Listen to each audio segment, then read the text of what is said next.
a veces hasta hemos abusado de la interpretación de esta parábola por lo bonita que es. Así que acompáñenme a Lucas, capítulo 15.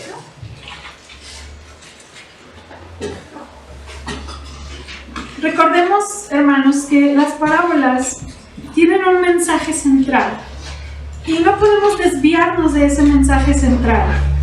Ciertamente podemos ver ciertos aspectos además del mensaje central, pero no nos despeguemos de esa médula. Esta es la historia del hijo pródigo. Yo creo que la historia más, la parábola junto con la del sembrador, quizás las más conocidas. Pero ciertamente he escuchado predicaciones del hijo pródigo, del hermano del hijo pródigo, hasta de los cerditos que hay en la historia, y se nos olvida el tema central del hijo pródigo. Acompáñenme con su vista, Lucas 15, del 11 al 32. Dice la palabra de Dios. También dijo, un hombre tenía 2 hijos, y el menor de ellos dijo a su padre, Padre, dame la parte de los bienes que me corresponde, y les repartió los bienes. No muchos días después, juntándolo todo, el hijo menor se fue lejos a una provincia apartada, y allí desperdició sus bienes, viviendo perdidamente. Y cuando todo lo hubo malgastado, vino una gran hambre en aquella provincia, y comenzó a faltarle. Y fue y se arrimó a uno de los ciudadanos de aquella tierra, el cual le envió a su hacienda para que apacentase cerdos, y deseaba llenar su vientre de las algarrobas que comían los cerdos, pero nadie le daba. Y volviendo en sí, dijo, ¿cuántos jornaleros en la casa de mi padre tienen abundancia de pan, y yo aquí perezco de hambre? Me levantaré e iré a mi padre y le diré, Padre, he pecado contra el cielo y contra ti. Ya no soy digno de ser llamado tu hijo. Hazme como a uno de tus jornaleros. Y levantándose, vino a su padre, y cuando aún estaba lejos, lo vio su padre, y fue movido a misericordia. Corrió y se echó sobre su cuello y le besó. Y el hijo le dijo, Padre, he pecado contra el cielo y contra ti, y ya no soy digno de ser llamado tu hijo. Pero el padre dijo a sus siervos, sacad el mejor vestido y vestidle, y poned un anillo en su mano, y calzado en sus pies. Y traed el becerro gordo y matadlo, y comamos y hagamos fiesta, porque mi hijo muerto era, y ha revivido, se había perdido y es hallado. Y comenzaron a regocijarse. Y su hijo mayor estaba en el campo, y cuando vino y llegó cerca de la casa, oyó la música y las danzas. Y llamando a uno de los criados le preguntó qué era aquello.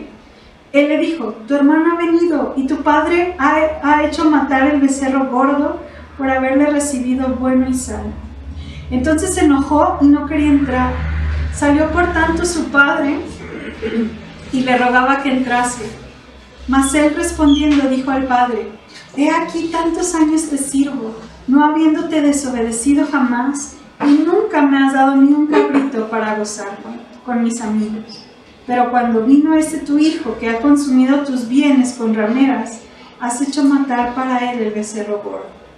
Él entonces le dijo, hijo, tú siempre estás conmigo y todas mis cosas son tuyas, mas será necesario hacer fiesta y regocijarnos, pues tu hermano era muerto y ha revivido, se había perdido y es hallado.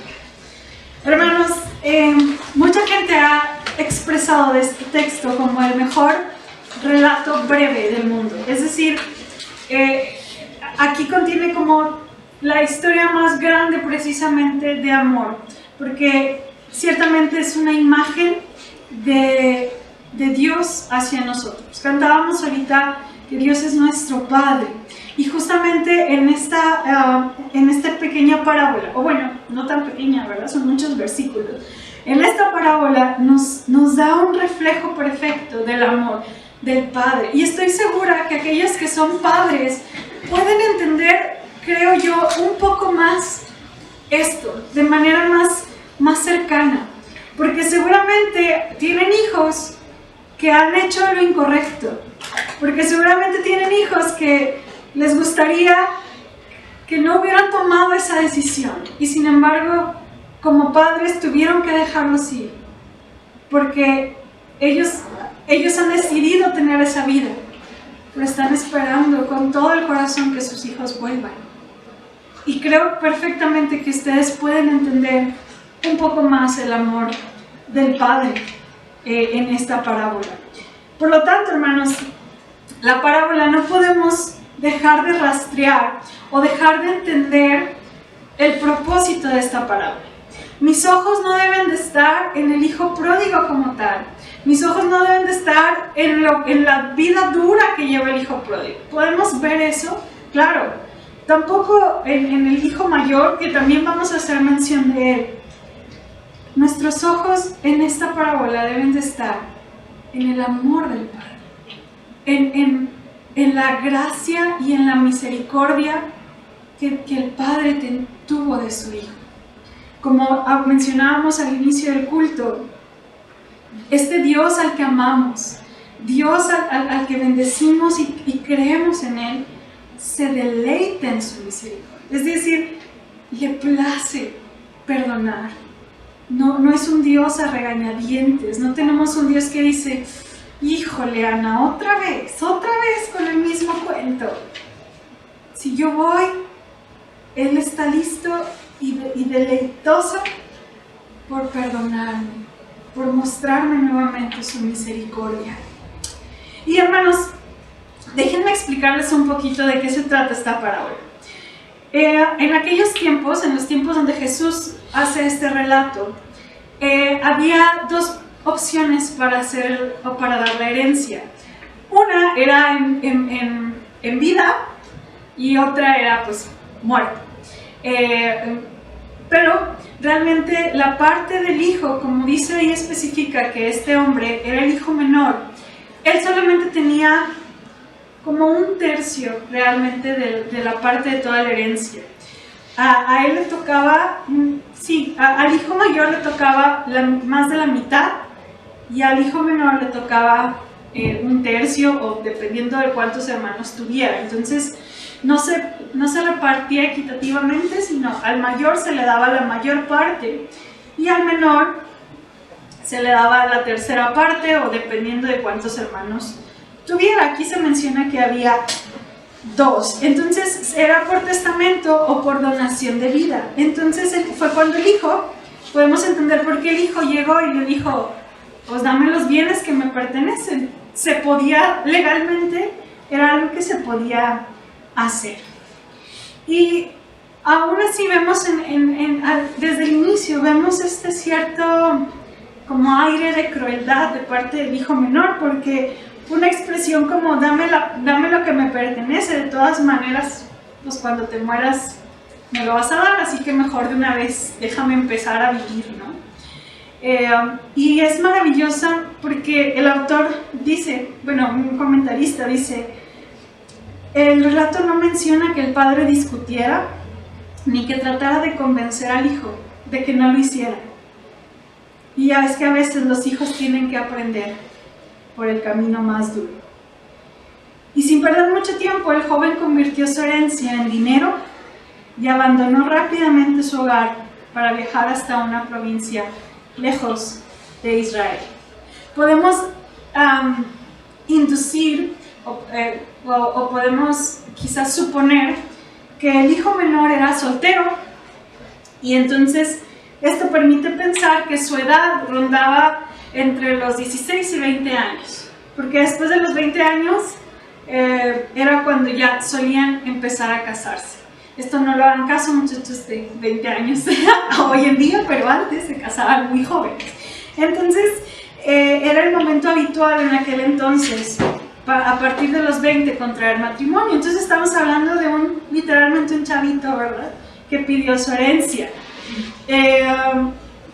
Y bueno, la Biblia menciona que derramó su herencia. No sabemos si era mucha o si era poca, pero derramó su herencia. Y los amigos que decían ser amigos, cuando ya no tuvo nada, se fueron.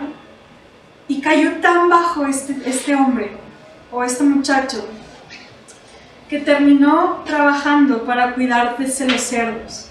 Y yo nunca me había puesto a pensar, hermanos, que él siendo judío, para un judío un cerdo era lo más inmundo del mundo.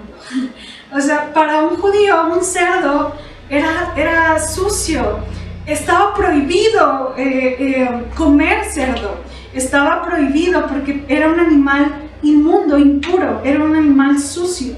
La ley maldecía incluso a aquellos que criaban cerdos.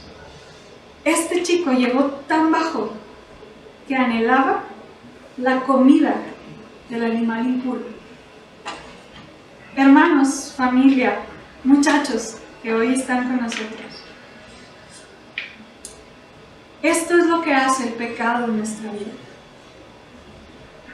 Hay un momento en que lo disfrutamos tanto y nos sentimos los reyes del universo, pero el pecado nos consume de tal manera y acaba con nuestra vida de tal manera que terminamos en el peor lugar que imaginamos, o que nunca imaginamos llegar,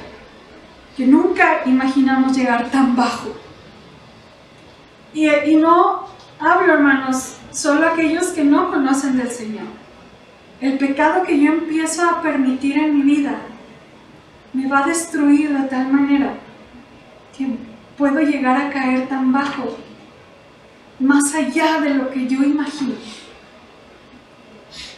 Yo espero que no lo haya experimentado, o quizás usted es testimonio de lo que hace el alejarnos del Padre, el decir, voy a vivir mi vida como yo quiero, y hasta dónde hemos llegado por estar lejos de Él. Aquí es una evidencia, hermanos, de la consecuencia de tomar decisiones propias, sin ser sabios, de creer que mi vida la puedo conducir yo de la mejor manera. El hijo pródigo este muchacho es un ejemplo claro de cómo la vida lejos de Dios, hasta qué punto podemos llegar. Había caído en el nivel más bajo posible que un judío podía caer: anhelar la comida del animal más impuro de todos. Así que vemos que el hijo pródigo despierta de eso y dice, hay una palabra clave que dice volviendo en sí. Es un comienzo muy significativo porque se volvió hacia sí mismo. Cuando uno está lejos de Dios, parece ser que la persona, no que no esté consciente, pero dice un autor que me gusta mucho, lejos de Dios, nuestra personalidad es como tan lejana de lo que realmente deberíamos de ser. En Dios encontramos quienes somos realmente, nuestra verdadera personalidad, nuestra verdadera forma, nuestra verdadera vida está en Él. Y cuando estamos lejos es como si fuéramos pues una locura. A nosotros nos dicen locos, pero la locura es realmente estar lejos. Y entonces el hijo pródigo dice, volviendo en sí. Jesús creía que cuando una persona estaba lejos de Dios o contra Dios, era como si estuviera fuera de sí.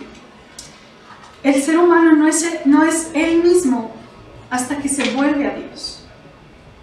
Y por eso, hermanos, vemos tres características fundamentales de verdadero arrepentimiento en el hijo pródigo. Y estas características, cuando yo realmente estoy haciéndome consciente de un error o de un pecado, busquemos experimentar.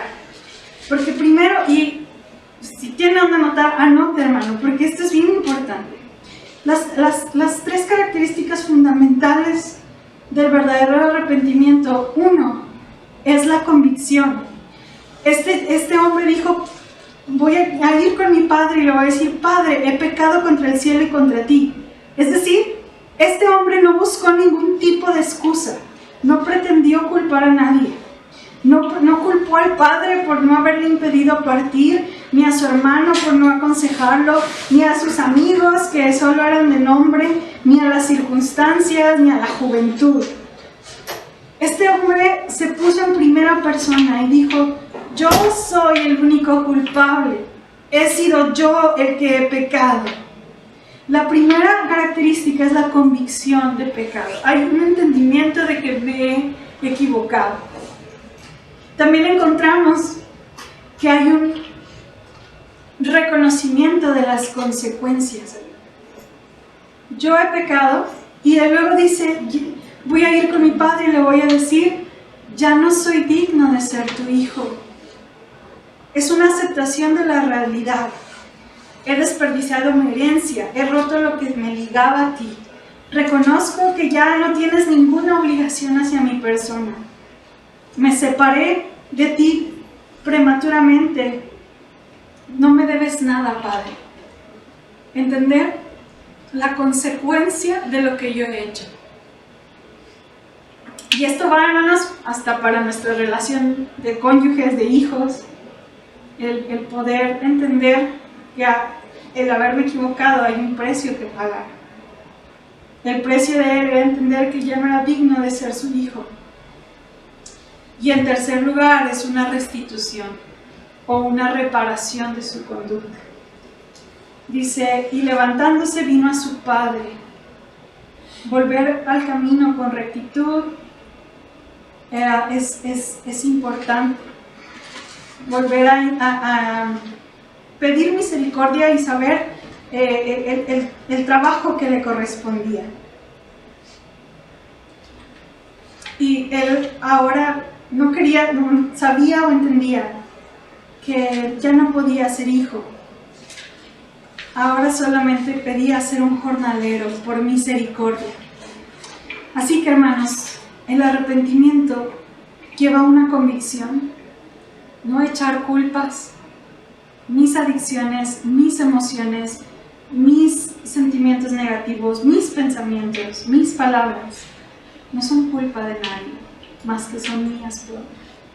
Reconocer que hay un precio que pagar, y si puedo restituir lo que he hecho, busquemos hacerlo. Sé que en Dios el que ha restituido todo es Cristo. Y el joven regresa. Y dice la Biblia que el Padre, movido a misericordia, y esta es la palabra clave de toda la palabra, movido a misericordia, corrió a ver a su hijo regresar. Yo no sé si usted puede imaginar este momento. Correr era poco digno para un anciano, incluso aunque tuviera mucha prisa. Sin embargo, el amor hacia su hijo pudo más que el amor propio y la dignidad. Al echarse sobre su cuello y besarle, demostraba compasión y generosidad, porque el beso era un signo de perdón. Cualquier judío religioso, al enterarse de lo que el chico había hecho, por el hecho simple de haber trabajado para cerdos, podían lapidarlo, podían burlarse. Y con más razón el padre se dio prisa de ir a abrazarlo y demostrar ante sus compatriotas que él tenía perdón, que había un lugar en casa. El muchacho arrepentido deseaba ser tratado como un jornalero, no como un hijo, ni siquiera como un siervo, que los siervos eran parte de la familia, sino como un jornalero que puedes despedir en cualquier momento. Pero el padre da 3 órdenes. Sacad el mejor vestido, que representaba nuevamente el honor. El padre le volvió a dar honor a su hijo. Le colocó un anillo que daría a entender que le transmitía autoridad nuevamente. Y le colocó calzado. El calzado era un lujo en aquel tiempo. Únicamente los hombres libres llevaban sandalias. Los esclavos iban descalzos. Al ponerle calzado nuevamente, el padre mostraba que no le consideraba como un jornalero, sino como un hijo. La vuelta del hijo fue uno de los motivos más importantes en el que se celebró nuevamente el acogimiento del Padre. Y después vemos que Jesús hace como un alto y hace evidencia del gran amor del Padre y de lo que Dios hace o del gran amor que un padre puede llegar a tener por un hijo. Cualquiera que sea la situación que nuestro hijo o su hijo cometa, yo sé que usted tiene la capacidad de amarlo y perdonarlo y regresarlo a casa. Y cuán más grande y perfecto amor, hermanos, nos tiene el Señor. Pero en casa había alguien que no estaba muy feliz. Y Jesús nuevamente se dirige a los fariseos y les dice: aquellos que se sienten en casa, aquellos que sienten que merecen todo, cuidado. Jesús nos está diciendo: así de grande es el amor de Dios para los hijos perdidos, pero ustedes son envidiosos, despiadados, desagradecidos e injustos. ¿Es que acaso no les alegra que los muertos de espíritu, los que estaban lejos, encuentren hogar? Pero el hijo mayor era un legalista que solo sabía pensar en sus derechos. Era un ser frío y calculador que se vanagloriaba de su conducta, que se consideraba perfecto, que vivía prisionero de la ley, que estaba pendiente solo de que las cosas se hicieran bien. Pero este hombre, hermanos, esta frase fue como, quizás no cayó jamás en faltas graves, pero su corazón estaba vacío porque no tenía amor. Su vida era como una pesada y frustrante carrera buscando justicia, y en vez de producirle placer y gratitud, era una persona amargada. Hace unos domingos veíamos cómo la vida en Cristo produce alegría realmente, que Jesús era una persona alegre. Y a veces pareciera que a nosotros el cristianismo se nos ha hecho pesado, se nos ha hecho una carga, nos ha cambiado la cara, y solo estamos buscando que se equivoquen o que yo soy mayor. Hermanos, seamos como ese Padre que se alegra de ver a alguien que ha regresado, lastimado, herido, pero ha vuelto y ha entendido. Saben, a mí me hacía reflexionar tantas veces, cuántas veces he visto a alguien nuevo que viene a la iglesia y mi primer pensamiento es: a ver cuánto dura. No, este hermano o esta persona tiene un historial muy difícil. No, seguramente no se arrepintió de verdad.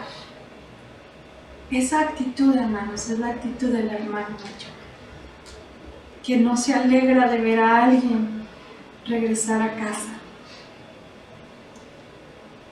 Hermanos, aquellos que intentamos llevar una vida recta, pero únicamente para conseguir un premio, ¿no nos hace también culpables de pecado y de egoísmo?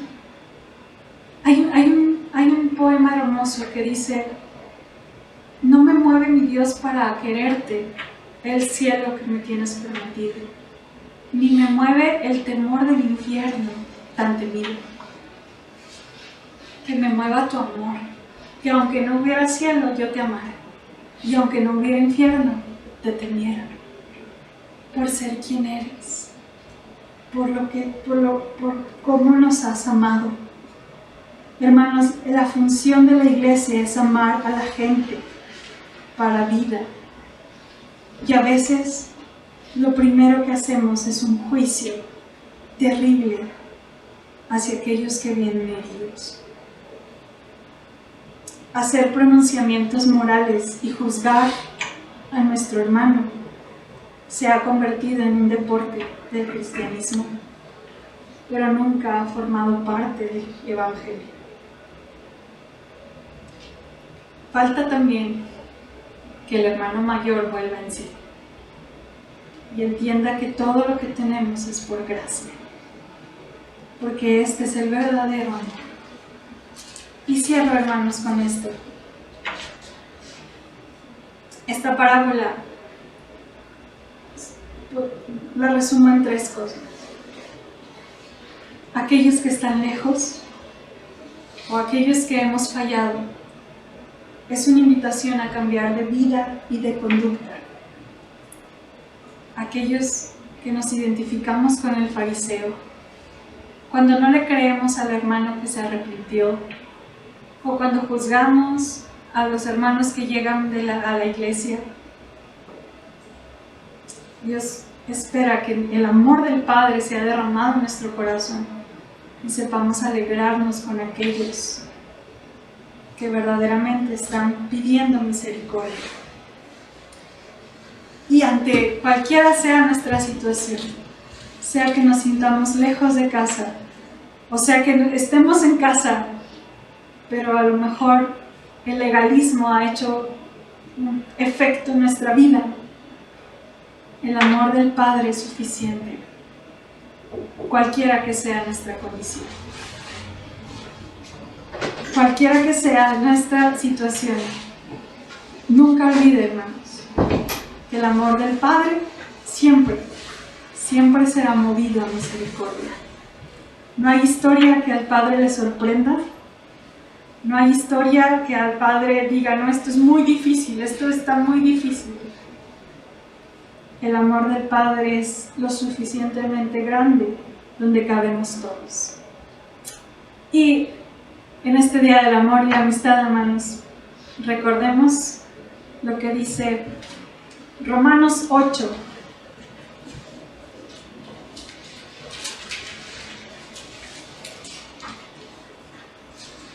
...38 y 39.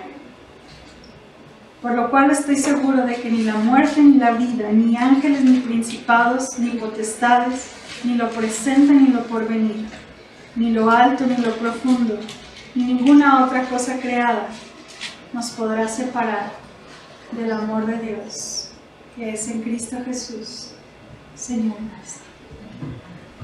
Vamos a ponernos de pie para terminar, hermanos.